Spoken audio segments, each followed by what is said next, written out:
ವೀಕ್ಷಕರೇ ನಮಸ್ಕಾರ. IPL 2026 19ನೇ season ನ ಎರಡನೇ ಪಂದ್ಯ ಇವತ್ತು ಮುಂಬೈನ ವಾಂಖೆಡೆ ಸ್ಟೇಡಿಯಂನಲ್ಲಿ ನಡೀತಿದೆ. ಮುಂಬೈ ಇಂಡಿಯನ್ಸ್ ಮತ್ತು KKR ಕೋಲ್ಕತಾ ನೈಟ್ ರೈಡರ್ಸ್ ತಂಡಗಳು ಪರಸ್ಪರ ಎದುರಾಗ್ತಿದ್ದಾವೆ. ಈ ಎರಡೂ ತಂಡಗಳ ಬಲಾಬಲ ಹೇಗಿದೆ, ಪ್ಲೇಯಿಂಗ್ 11 ಹೇಗಿರಲಿದೆ, ಇಂಪ್ಯಾಕ್ಟ್ ಪ್ಲೇಯರ್ ಯಾರಾಗಬಹುದು, ಎರಡು ತಂಡಗಳ ಸ್ವಾಟ್ ಏನ್ ಹೇಳುತ್ತೆ, ಮತ್ತೆ ಸ್ಟ್ರಾಟಜಿ ಹೇಗಿರುತ್ತೆ, ಇದ್ರ ಜೊತೆ ಪಿಚ್ ರಿಪೋರ್ಟ್ ಮತ್ತು ವೆದರ್ ರಿಪೋರ್ಟ್ ಅನ್ನು ಕೂಡ ನೋಡೋಣ. ಅದ್ರ ಜೊತೆ ವಿನ್ನಿಂಗ್ ಪ್ರೆಡಿಕ್ಷನ್ ಯಾರು ಗೆಲ್ಬಹುದು ಅನ್ನೋದನ್ನು ಕೂಡ ಈ ವಿಡಿಯೋದಲ್ಲಿ ನೋಡ್ತಾ ಹೋಗೋಣ. ಬನ್ನಿ ಮತ್ತೆ ಆಗ್ತಡ ಎರಡು ತಂಡಗಳ ಬಲವನ್ನು ನೋಡೋಣ. ಮೊದಲಿಗೆ ಮುಂಬೈ ಇಂಡಿಯನ್ಸ್ ನ ಪ್ಲೇಯಿಂಗ್ 11 ಹೇಗಿರಲಿದೆ ಎಂಬುದನ್ನ ನೋಡ್ತಾ ಸಾಗೋಣ. ಮುಂಬೈ ಇಂಡಿಯನ್ಸ್ ನ ಪ್ಲೇಯಿಂಗ್ 11 ಈ ರೀತಿ ಇದೆ. ಮೊದಲಿಗೆ ಹಾರ್ದಿಕ್ ಪಾಂಡ್ಯ ನಾಯಕರಾಗಿದ್ದಾರೆ. ಇವರು T20 ವಿಶ್ವಕಪ್ ನಲ್ಲಿ ಯಾವ ರೀತಿ ಆಡಿದ್ರು ಎಂಬುದು ನಿಮ್ಗೆ ಗೊತ್ತೇ ಇದೆ. ಆಲ್ರೌಂಡರ್, ಬೆಸ್ಟ್ ಫಿನಿಶರ್ ಅಂತ ಹೇಳ್ಬೋದು. ಇವರು ಮುಂಬೈ ಇಂಡಿಯನ್ಸ್ ಅನ್ನ ಈ ವರ್ಷವೂ ಕೂಡ ಮುನ್ನಡೆಸಲಿದ್ದಾರೆ. ಅದ್ರ ಜೊತೆ ನಮ್ಮ ಹಿಟ್ ಮ್ಯಾನ್ ರೋಹಿತ್ ಶರ್ಮಾ ಇದ್ದಾರೆ. ಅದ್ರ ಜೊತೆ ಕ್ವಿಂಟನ್ ಡಿಕಾಕ್ ಇವರಿಬ್ರು ಓಪನಿಂಗ್ ಬರ್ತಾರೆ. ಎದುರಾಳಿ ತಂಡಗಳನ್ನ ಇಬ್ರು ಕಂಗೆಡಿಸೋದು ಗ್ಯಾರಂಟಿ. ಅದ್ರ ಜೊತೆ ತಿಲಕ್ ವರ್ಮಾ ಮೂರನೇ ಸ್ಥಾನದಲ್ಲಿ ಬರ್ತಾರೆ. ಅದಾದ ನಂತರ ನಮ್ಮ ಇಂಡಿಯಾದ T20 international captain Suryakumar Yadav ಕೂಡ ಇದೇ ಟೀಮ್ ನಲ್ಲಿ ಇರೋದು. ಇವರು 4ನೇ ಸ್ಥಾನದಲ್ಲಿ ಬಂದು ಆಡ್ತಾರೆ. ಅದಾದ ನಂತರ Will Jacks, Naman Dhir, Mitchell Santner, Deepak Chahar ಕೂಡ ಟೀಮ್ ನಲ್ಲಿ ಇರ್ತಾರೆ. ಅದಾದ ಬಳಿಕ ಯಾರ್ಕರ್ ಕಿಂಗ್, ಜಸ್ಪ್ರೀತ್ ಬುಮ್ರಾ ಮತ್ತೆ ಟ್ರೆಂಟ್ ಬೋಲ್ಟ್ ಟೀಮ್ 11 ನಲ್ಲಿ ಮುಂಬೈ ಇಂಡಿಯನ್ಸ್ ನಲ್ಲಿ ಇರ್ತಾರೆ. ಶಾರ್ದುಲ್ ಠಾಕೂರ್ ಇಂಪ್ಯಾಕ್ಟ್ ಪ್ಲೇಯರ್ ಆಗಿ ಬರಬಹುದು. ಅದ್ರ ಜೊತೆ ರೋಹಿತ್ ಶರ್ಮಾ ಅವರು ಕೂಡ ಇಂಪ್ಯಾಕ್ಟ್ ಪ್ಲೇಯರ್ ಆಗೋ ಸಾಧ್ಯತೆ ಇದೆ. ಈಗ ಮುಂಬೈ ಇಂಡಿಯನ್ಸ್ ಕ್ಯಾಪ್ಟನ್ ಆಗಿರೋ ಹಾರ್ದಿಕ್ ಪಾಂಡ್ಯ ಅವರ ಸ್ಟ್ರೆಂತ್ ಅಂಡ್ ಸ್ಟ್ಯಾಟ್ಸ್ ಅನ್ನು ನೋಡೋದಾದ್ರೆ, ಇದುವರೆಗೂ 152 IPL ಪಂದ್ಯಗಳನ್ನ ಹಾರ್ದಿಕ್ ಪಾಂಡ್ಯ ಆಡಿದ್ದಾರೆ. 2749 ರನ್ಗಳನ್ನು ಗಳಿಸಿದ್ದಾರೆ. ಇವರ ಸ್ಟ್ರೈಕ್ ರೇಟ್ 146.93 ಇದೆ. ಗರಿಷ್ಠ ಸ್ಕೋರ್ 91 ಇದೆ. ಎಂತ ಎದುರಾಳಿಗಾದ್ರೂ ಹಾರ್ದಿಕ್ ಪಾಂಡ್ಯ ಯಾಕಂದ್ರೆ ಪಂದ್ಯವನ್ನ ಗೆಲ್ಲಿಸುವ ಸಾಮರ್ಥ್ಯ ಇವ್ರಿಗಿದೆ. ಈಗ ಮುಂಬೈ ಇಂಡಿಯನ್ಸ್ ನ ಗೇಮ್ ಚೇಂಜಿಂಗ್ ಫೋರ್ ಪ್ಲೇಯರ್ ಅನ್ನ ನಾವು ನೋಡೋದಾದ್ರೆ, ಮೊದಲಿಗೆ ಸೂರ್ಯಕುಮಾರ್ ಯಾದವ್ ಈಗಾಗಲೇ ಹೇಳಿದಂತೆ ಭಾರತದ T20 ಇಂಟರ್ನ್ಯಾಷನಲ್ ತಂಡದ ಕ್ಯಾಪ್ಟನ್. ಮೊನ್ನೆಯಷ್ಟೇ ICC T20 ವರ್ಲ್ಡ್ ಕಪ್ ಅನ್ನ ಗೆದ್ದುಕೊಂಡು ಬಂದಿದ್ದಾರೆ. ಇವರು ಮುಂಬೈ ಇಂಡಿಯನ್ಸ್ ನಲ್ಲಿ ಇದ್ದಾರೆ. ಇದರಲ್ಲಿ ಇಬ್ರು ಸೂರ್ಯಕುಮಾರ್ ಯಾದವ್ ಮತ್ತು ಜಸ್ಪ್ರೀತ್ ಬುಮ್ರಾ ಅವರು ಇಬ್ರು ಕೂಡ T20 ಇಂಟರ್ನ್ಯಾಷನಲ್ ವರ್ಲ್ಡ್ ಕಪ್ ನಲ್ಲಿ ಇದ್ರು. ಸೂರ್ಯಕುಮಾರ್ ಯಾದವ್ ಅವರ ಸ್ಟ್ರೆಂತ್ ನೋಡೋದಾದ್ರೆ 360 ಡಿಗ್ರಿ ಬ್ಯಾಟಿಂಗ್ ಅನ್ನ ಆಡ್ತಾರೆ. ಯಾವುದೇ ಹಂತದಲ್ಲಿ ಪಂದ್ಯದ ಗತಿಯನ್ನೇ ಚೇಂಜ್ ಮಾಡುವ ಸಾಮರ್ಥ್ಯ ಸೂರ್ಯಕುಮಾರ್ ಯಾದವ್ ಅವ್ರಿಗಿದೆ. ಇನ್ನು ಜಸ್ಪ್ರೀತ್ ಬುಮ್ರಾ ಅವರ ಬಗ್ಗೆ ನಾವು ಹೇಳೋದೇ ಬೇಡ, ನಿಮ್ಗೆ ಗೊತ್ತೇ ಇರುತ್ತೆ. ವಿಶ್ವದ ನಂಬರ್ 1 ಡೆತ್ ಬೌಲರ್ ಆಗಿದ್ದಾರೆ. ಯಾರ್ಕರ್ ಕಿಂಗ್, ರನ್ ಕಟ್ಟಿ ಹಾಕಲು ಯಾವಾಗ್ಲೂ ರೆಡಿ ಆಗಿರ್ತಾರೆ. ಅದಾದ ಬಳಿಕ ರೋಹಿತ್ ಶರ್ಮಾ, ನಮ್ಮ India team ODI team captain, ಅವರು ಕೂಡ ಮುಂಬೈ ಇಂಡಿಯನ್ಸ್ ನಲ್ಲಿ ಗೇಮ್ ಚೇಂಜಿಂಗ್ ಫೋರ್ ನಲ್ಲಿ ಇದ್ದಾರೆ. ವಾಂಖೆಡೆ ಅವರ ತವರು ಮೈದಾನ. ವಾಂಖೆಡೆಯಲ್ಲಿ ಅಬ್ಬರಿಸುವ ಹಿಟ್ ಮ್ಯಾನ್ ಅವರಾಗಿದ್ದಾರೆ. ಪವರ್ ಪ್ಲೇ ನಲ್ಲಿ ಇವರು ಆಡಿದ್ರೆ ಮುಂಬೈ ಇಂಡಿಯನ್ಸ್ ಗೆಲುವು ಶತಸಿದ್ಧ. ಇನ್ನು ಟ್ರೆಂಟ್ ಬೋಲ್ಟ್ ಮತ್ತೆ ಮುಂಬೈ ಇಂಡಿಯನ್ಸ್ ಗೆ ವಾಪಸ್ ಆಗಿದ್ದಾರೆ. ಆರಂಭಿಕ ಓವರ್ಗಳಲ್ಲಿ ವಿಕೆಟ್ ಅನ್ನ ಪಡೆಯುವ ಎಕ್ಸ್ಪರ್ಟ್ ಆಗಿದ್ದಾರೆ. ಈ 4 ಜನ ಚೆನ್ನಾಗಿ ಆಡಿದ್ರೆ ಮುಂಬೈ ಇಂಡಿಯನ್ಸ್ ಗೆಲ್ಲೋದು ಪಕ್ಕ. ಈಗ ಮುಂಬೈ ಇಂಡಿಯನ್ಸ್ ನ ಶಕ್ತಿ ಮತ್ತು ಬಲ ಮತ್ತು ದೌರ್ಬಲ್ಯವನ್ನ ವಿಶ್ಲೇಷಣೆ ಮಾಡ್ತಾ ಹೋಗೋಣ. ಶಕ್ತಿಯನ್ನ ನೋಡಿದ್ರೆ ಭಯಾನಕ ಬ್ಯಾಟಿಂಗ್ ಕೋರ್ ಇದೆ. ರೋಹಿತ್ ಶರ್ಮಾ ಇದ್ದಾರೆ, ಸೂರ್ಯಕುಮಾರ್ ಯಾದವ್ ಇದ್ದಾರೆ ಮತ್ತು ತಿಲಕ್ ವರ್ಮಾ ಇದ್ದಾರೆ. ಈ 3 ಜನ ಬ್ಯಾಟಿಂಗ್ ಟಾಪ್ ಆರ್ಡರ್ ಅಲ್ಲಿ ಬರೋದ್ರಿಂದ ಬಹಳ ಚೆನ್ನಾಗಿ ರನ್ ಹರಿದು ಬರುತ್ತೆ. ಇದು ಮುಂಬೈ ಇಂಡಿಯನ್ಸ್ ನ ಬಲ ಆಗುತ್ತೆ. ಇನ್ನು ವಿಶ್ವ ದರ್ಜೆಯ ಸ್ಪೀಡ್ ಬೌಲರ್ ಗಳಿದ್ದಾರೆ. ಜಸ್ಪ್ರೀತ್ ಬುಮ್ರಾ ಇದ್ದಾರೆ, ಟ್ರೆಂಟ್ ಬೋಲ್ಟ್ ಇದ್ದಾರೆ, ಮತ್ತೆ ದೀಪಕ್ ಚಾರ್ ಅವರ ಡೆಡ್ಲಿ ಪೇಸ್ ಕೂಡ ಮುಂಬೈ ಇಂಡಿಯನ್ಸ್ ಗೆ ಸ್ಟ್ರೆಂತ್ ಆಗುತ್ತೆ. ಇನ್ನು ಬ್ಯಾಟಿಂಗ್ ಡೆಪ್ತ್ ಅನ್ನ ನೋಡೋದಾದ್ರೆ, ಹಾರ್ದಿಕ್ ಪಾಂಡ್ಯ, ಶಾರ್ದುಲ್ ಠಾಕೂರ್ ಕೆಳ ಕ್ರಮಾಂಕದವರೆಗೂ ಬ್ಯಾಟಿಂಗ್ ಲಭ್ಯವಿರೋದ್ರಿಂದ ಮುಂಬೈ ಇಂಡಿಯನ್ಸ್ ಗೆ ಬ್ಯಾಟಿಂಗ್ ಡೆಪ್ತ್ ಆಗಿ ಕಾಣುತ್ತೆ. ಇನ್ನು ಪವರ್ಫುಲ್ ಆಲ್ರೌಂಡರ್ ಗಳಿದ್ದಾರೆ. ಈಗಾಗಲೇ ಹೇಳಿದಂತೆ Hardik Pandya, Will Jacks, Mitchell Santner ತಂಡಕ್ಕೆ ಉತ್ತಮ ಬ್ಯಾಲೆನ್ಸ್ ಅನ್ನ ಬ್ಯಾಟಿಂಗ್ ಮತ್ತು ಬೌಲಿಂಗ್ ನಲ್ಲಿ ನೀಡಲಿದ್ದಾರೆ. ಇದು ಮುಂಬೈ ಇಂಡಿಯನ್ಸ್ ನ ಶಕ್ತಿ ಆಗುತ್ತೆ, ಸ್ಟ್ರೆಂತ್ ಆಗುತ್ತೆ. ಇನ್ನು ವೀಕ್ನೆಸ್ ಮತ್ತು ದೌರ್ಬಲ್ಯ ಕಡೆ ನೋಡೋದಾದ್ರೆ, ಮುಂಬೈ ಇಂಡಿಯನ್ಸ್ ಗೆ ಸ್ಪಿನ್ ವಿಭಾಗದ ಕೊರತೆ ಕಾಡುತ್ತೆ.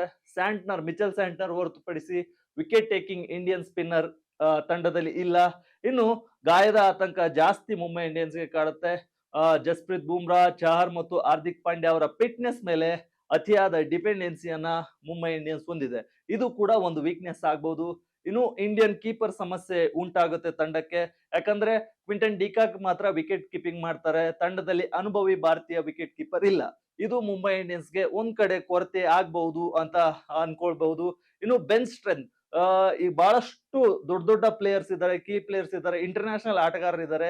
ಬಟ್ ಇವ್ರು ಯಾರಾದ್ರಲ್ಲಿ ಗಾಯಗೊಂಡ್ರೆ ತಂಡದಲ್ಲಿ ಸಮರ್ಥ ಆಲ್ಟರ್ನೇಟಿವ್ ಗಳ ಕೊರತೆ ಇದೆ. ಅವರ ಬದಲಿ ಆಟಗಾರರ ಕೊರತೆ ಕಾಡ್ತಿದೆ.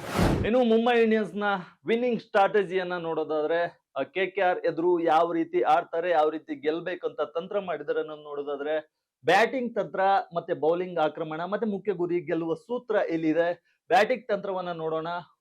ರೋಹಿತ್ ಶರ್ಮಾ ಮತ್ತೆ ಕ್ವಿಂಟನ್ ಡಿಕಾಕ್ ಜೋಡಿಯಿಂದ ಓಪನಿಂಗ್ ಫೇರ್ ಇವರಿಬ್ರು ಕನಿಷ್ಠ 60 ರನ್ಗಳು ಪವರ್ ಪ್ಲೇ ನಲ್ಲಿ ಬರಬೇಕು ಅಂತ ಬ್ಯಾಟಿಂಗ್ ನಲ್ಲಿ ಸ್ಟ್ರಾಟಜಿ ಮಾಡ್ತಿದ್ದಾರೆ. ಅದಾದ ಬಳಿಕ ಸೂರ್ಯಕುಮಾರ್ ಯಾದವ್ ಮೂಲಕ ಮಿಡಲ್ ಓವರ್ ಗಳಲ್ಲಿ ರನ್ ವೇಗ ಹೆಚ್ಚಿಸೋದು ಮುಂಬೈ ಇಂಡಿಯನ್ಸ್ ನ ಸ್ಟ್ರಾಟಜಿ ಆಗಿದೆ. ಇನ್ನು ಬೌಲಿಂಗ್ ಆಕ್ರಮಣ ಕಡೆ ನೋಡೋದಾದ್ರೆ ಸುನಿಲ್ ನರೇನ್ ಓಪನಿಂಗ್ ಬರಬಹುದು KKR ಅಲ್ಲಿ. ಅವರ ವಿರುದ್ಧ ಬೂಮ್ರಾ ಮೂಲಕ ಶಾರ್ಟ್ ಬಾಲ್ ಪ್ರಯೋಗವನ್ನ ಮಾಡೋದು ಮುಂಬೈ ಇಂಡಿಯನ್ಸ್ ನ ಬೌಲಿಂಗ್ ಸ್ಟ್ರಾಟಜಿ ಆಗಿದೆ. ಜೊತೆಗೆ ಫೀಲ್ಡಿಂಗ್ ಮೂಲಕ ಸಣ್ಣ ಬೌಂಡ್ರಿಗಳ ಲಾಭವನ್ನ ಪಡೆಯದಂತೆ ತಡೆಯುವುದು ಮುಂಬೈ ಇಂಡಿಯನ್ಸ್ ನ ಸ್ಟ್ರಾಟಜಿ ಆಗಿದೆ. ಇನ್ನು ಮುಖ್ಯ ಗುರಿ ಏನಾಗುತ್ತೆ ಅಂದ್ರೆ ಬ್ಯಾಟಿಂಗ್ ಪವರ್ ಬಳಸಿ 200ಕ್ಕಿಂತ ಹೆಚ್ಚು ರನ್ ಅನ್ನ ಗಳಿಸೋದು ಅಥವಾ 200ಕ್ಕಿಂತ ಹೆಚ್ಚು ರನ್ ಗಳನ್ನ ಚೇಸ್ ಮಾಡೋದು ಮುಂಬೈ ಇಂಡಿಯನ್ಸ್ ನ ಮುಖ್ಯ ಗುರಿ ಆಗುತ್ತೆ. ಗೆಲ್ಲುವ ಸೂತ್ರ ಏನಾದ್ರು ನೋಡಿದ್ರೆ ಪವರ್ ಪ್ಲೇ ನಲ್ಲಿ ಬೋಲ್ಟ್ ಬೂಮ್ರಾ ಮೂಲಕ ವಿಕೆಟ್ ಕಿತ್ತು KKR ಮೇಲೆ ಪ್ರೆಸರ್ ಅನ್ನ ಕ್ರಿಯೇಟ್ ಮಾಡೋದು ಮುಂಬೈ ಇಂಡಿಯನ್ಸ್ ನ ವಿನ್ ಕಂಡೀಷನ್ ಆಗಬಹುದು. ಇನ್ನು ಮುಂಬೈ ಇಂಡಿಯನ್ಸ್ ನ ಟೀಮ್ ನ್ಯೂಸ್ ನೋಡೋದಾದ್ರೆ ಜಸ್ಪ್ರೀತ್ ಬೂಮ್ರಾ ಫೈನಲ್ ಪಂದ್ಯದ ಬಳಿಕ ಮತ್ತೆ ಸಂಪೂರ್ಣ ಫಿಟ್ ಆಗಿ ಮುಂಬೈ ಇಂಡಿಯನ್ಸ್ ತಂಡವನ್ನ ಸೇರ್ಕೊಂಡಿದ್ದಾರೆ. ಮಿಚೆಲ್ ಸ್ಯಾಂಟ್ನರ್ ತಂಡದ ಪ್ರಮುಖ ಸ್ಪಿನ್ ಅಸ್ತ್ರವಾಗಲಿದ್ದಾರೆ. ಇನ್ನು ಈ ಮುಂಬೈ ಇಂಡಿಯನ್ಸ್ ತಂಡದಲ್ಲಿ T20 ವಿಶ್ವಕಪ್ ಗೆದ್ದ 4 ಒಂದೇ ಟೀಮ್ ನಲ್ಲಿ ಇದ್ದಾರೆ. ಇದು ಪ್ರಮುಖವಾಗುತ್ತೆ ಮುಂಬೈ ಇಂಡಿಯನ್ಸ್ಗೆ. ಈಗ ಕೋಲ್ಕತಾ ನೈಟ್ ರೈಡರ್ಸ್ ಕಡೆ ಬರೋಣ. ಕೋಲ್ಕತಾ ನೈಟ್ ರೈಡರ್ಸ್ ನ ಪ್ಲೇಯಿಂಗ್ 11 ಹೇಗಿದೆ, ಅದರಲ್ಲಿ ಇಂಪ್ಯಾಕ್ಟ್ ಪ್ಲೇಯರ್ ಯಾರಾಗಬಹುದು ಅನ್ನೋದು ನೋಡೋಣ. ಅಜಿಂಕ್ಯ ರಹಾನೆ ಕ್ಯಾಪ್ಟನ್ ಆಗ್ತಾರೆ ಕೋಲ್ಕತಾ ನೈಟ್ ರೈಡರ್ಸ್. ಕಳೆದ ವರ್ಷನೂ ಅವರೇ ಕ್ಯಾಪ್ಟನ್ ಆಗಿದ್ರು.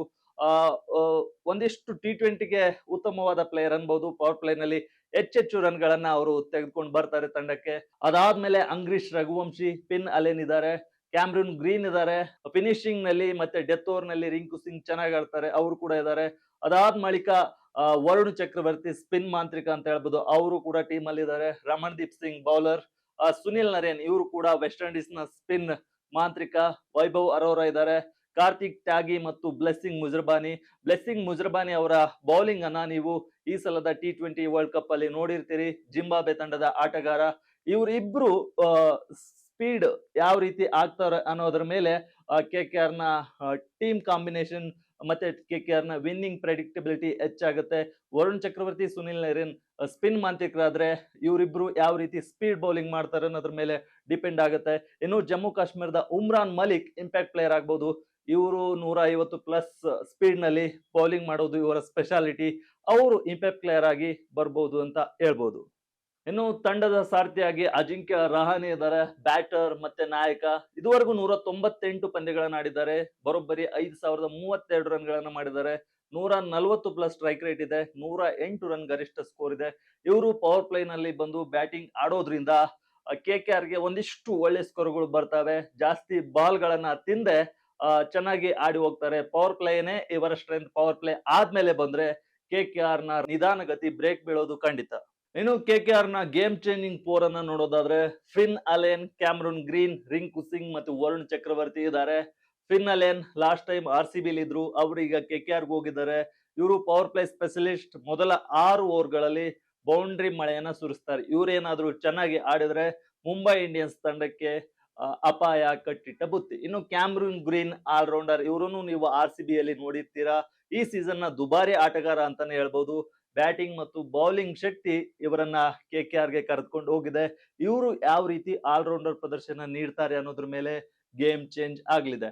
ಇನ್ನು ರಿಂಕು ಸಿಂಗ್ ನೀವು ನೋಡಿರ್ತೀರಿ, ಬೆಸ್ಟ್ ಫಿನಿಶರ್ ಅಂತಾನೆ ಹೇಳ್ಬೋದು. ಒತ್ತಡದ ಸಮಯದಲ್ಲಿ ಪ್ರೆಸರ್ ಅನ್ನ ಹ್ಯಾಂಡಲ್ ಮಾಡೋ ಕಲೆ ಇವರಿಗೆ ಕರಗತ ಆಗಿದೆ. ಇವರು ಸಿಕ್ಸರ್ ಸಿಡಿಸೋ ಸಾಮರ್ಥ್ಯವನ್ನು ಕೂಡ ಹೊಂದಿದ್ದಾರೆ. ಇನ್ನು ಇದ್ರ ಜೊತೆಗೆ ವರುಣ್ ಚಕ್ರವರ್ತಿ ಇದ್ದಾರೆ, ಬೌಲರ್, ಮಿಸ್ಟ್ರಿ ಸ್ಪಿನ್ನರ್ ಅಂತಾನೆ ಹೇಳ್ಬಹುದು. ಮಧ್ಯದ ಓವರ್ಗಳಲ್ಲಿ ಅಂದ್ರೆ ಮಿಡಲ್ ಓವರ್ಸ್ ನಲ್ಲಿ ವಿಕೆಟ್ ಟೇಕರ್ ಆಗಿ KKR ಗೆ ಒಂದಿಷ್ಟು ಕೊಡುಗೆಯನ್ನ ನೀಡ್ತಾರೆ. ಈ 4 ಜನ ಆಡಿದ್ರೆ KKR ಗೆಲ್ಲೋದು ಫಿಕ್ಸ್ ಅಂತಾನೆ ಹೇಳ್ಬಹುದು.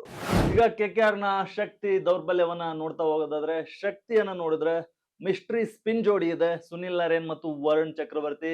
ಇವರಿಬ್ರು ಚೆನ್ನಾಗಿ ಆಡಿದ್ರೆ KKR ಗೆ ತಾನಾಗೆ ಬಲ ಬರುತ್ತೆ, ಬೂಸ್ಟ್ ಸಿಗುತ್ತೆ ಅಂತ ಹೇಳ್ಬೋದು. ಕ್ಯಾಮ್ರಿನ್ ಗ್ರೀನ್ ಎಫೆಕ್ಟ್ ಇದೆ. 25.20 ಕೋಟಿಗೆ ಈ ಸಲ KKR ಇವರನ್ನ ಖರೀದಿಸಿದೆ. ಇವರು ಮ್ಯಾಚ್ ವಿನ್ನರ್ ಆಗ್ತಾರೆ ಅಂತ ಹೇಳಿ ಅನ್ಕೊಳ್ಳಲಾಗಿದೆ. ಯಾವ ರೀತಿ ಆಡ್ತಾರೆ ಎಂಬುದನ್ನು ನೋಡಬೇಕು. ಇನ್ನು pin Allen, Rahane, Naren power play ನಲ್ಲಿ ರನ್ ಗಳಿಸುವ ಸಾಮರ್ಥ್ಯ ಹೊಂದಿದ್ದಾರೆ. ಇವರೆಲ್ಲ ಚೆನ್ನಾಗಿ ಆಡಿದ್ರೆ KKRಗೆ ತಾನಾಗೆ ಶಕ್ತಿ ಬರುತ್ತೆ.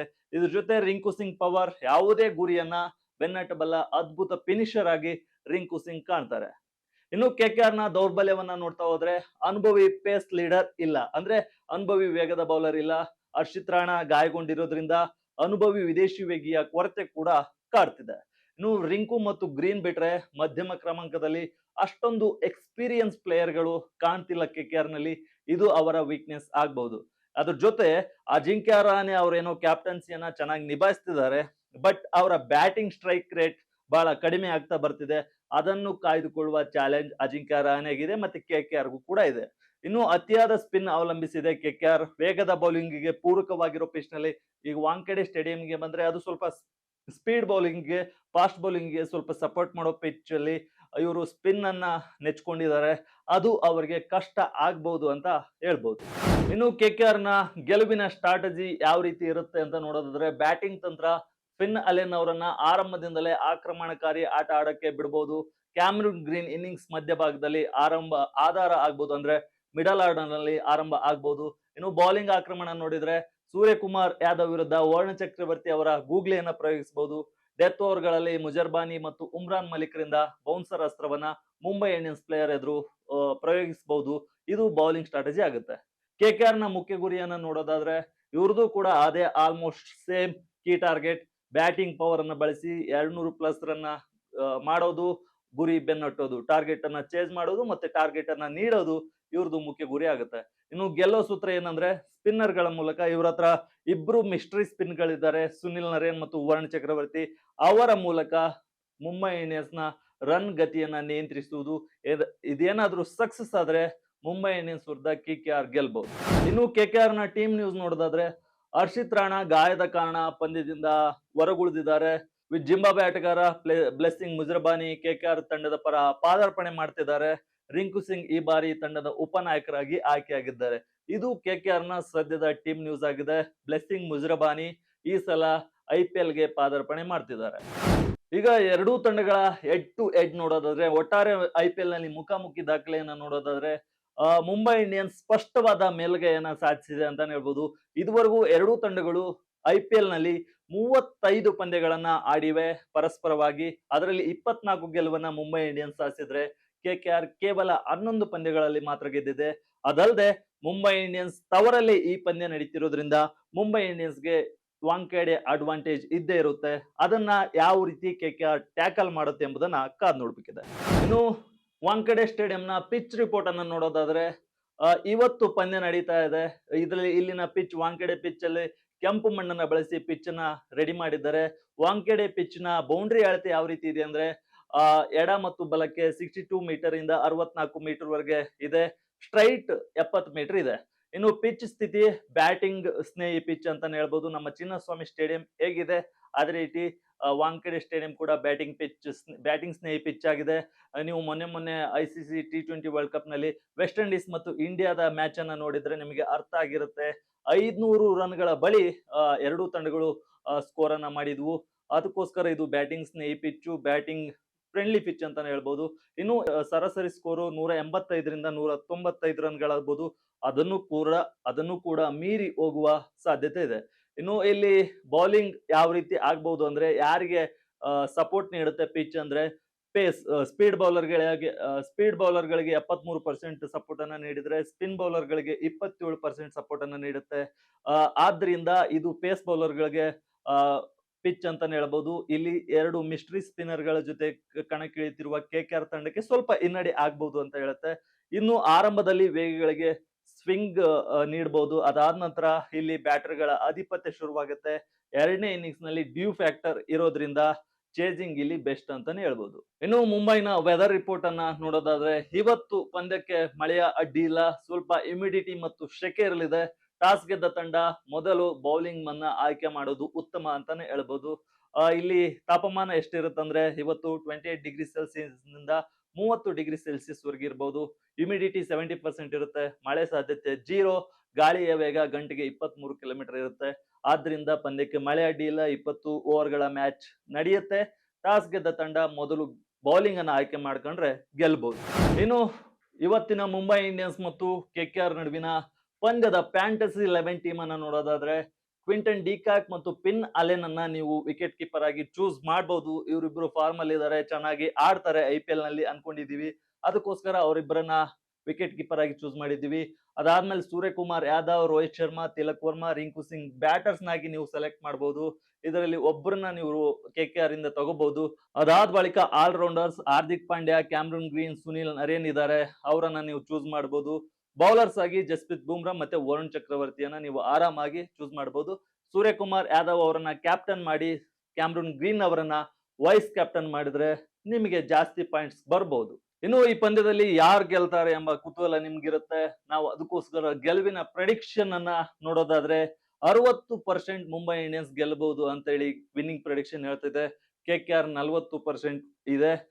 ಆಲ್ಮೋಸ್ಟ್ ಯಾಕಂದ್ರೆ ಮುಂಬೈ ತನ್ನ ತವರು ಮೈದಾನದಲ್ಲಿ ಅತ್ಯಂತ ಬಲಿಷ್ಠವಾಗಿದೆ, ಬಹಳಷ್ಟು ಪಂದ್ಯಗಳನ್ನು ಗೆಲ್ಲಿದೆ. ಇಲ್ಲಿನ ಪಿಚ್ ಮತ್ತು ಬೌಂಡ್ರಿಗಳ ಬಗ್ಗೆ ಅವರಿಗೆ ಸಂಪೂರ್ಣವಾದ ಅರಿವಿದೆ, ಜ್ಞಾನ ಇದೆ, ನಾಲೆಜ್ ಇದೆ. KKR ವಿರುದ್ಧ ಮುಂಬೈ ಅತಿ ಹೆಚ್ಚು ಪಂದ್ಯವನ್ನ ಗೆದ್ದ ಇತಿಹಾಸವನ್ನು ಕೂಡ ಹೊಂದಿದೆ. ಇದು ಅವರಿಗೆ ಮೆಂಟಲಿ ಸ್ಟ್ರೆಂತ್ ಅನ್ನ ನೀಡುತ್ತೆ. ಆದ್ದರಿಂದ ಈ ಪಂದ್ಯದಲ್ಲಿ ಮುಂಬೈ ಇಂಡಿಯನ್ಸ್ ಫೇವರೇಟ್ ಆಗಿ ಕಣಕ್ಕಿಳಿತಾರೆ. ಓಕೆ, ನೋಡಿದ್ರಲ್ಲ ವೀಕ್ಷಕರೇ, ಎರಡೂ ತಂಡಗಳ ಪ್ಲೇಯಿಂಗ್ 11 ಯಾವ ರೀತಿ ಇರುತ್ತೆ, ಮತ್ತೆ ಇಂಪ್ಯಾಕ್ಟ್ ಪ್ಲೇಯರ್ ಯಾರಾಗಬಹುದು, ಮತ್ತೆ fantasy 11 weather report, pitch report ಅನ್ನ ನೋಡಿದ್ರಿ. ಯಾರು ಗೆಲ್ಬಹುದು ಅಂತಾನು ನೋಡಿದ್ರಿ. ನಿಮಗೆ ಅನಿಸಿದಂಗೆ ಈ ಪಂದ್ಯದಲ್ಲಿ ಯಾರು ಗೆಲ್ಬಹುದು ಅನ್ನೋದನ್ನ ಕಮೆಂಟ್ ಮೂಲಕ ತಿಳಿಸಿ. ಇದೇ ರೀತಿಯ IPL ಗೆ ಸಂಬಂಧಿಸಿದ ವಿಡಿಯೋಗಳನ್ನ ನೋಡಲು ವಿಜಯ ಕರ್ನಾಟಕವನ್ನ ಫಾಲೋ ಮಾಡಿ. ಧನ್ಯವಾದ.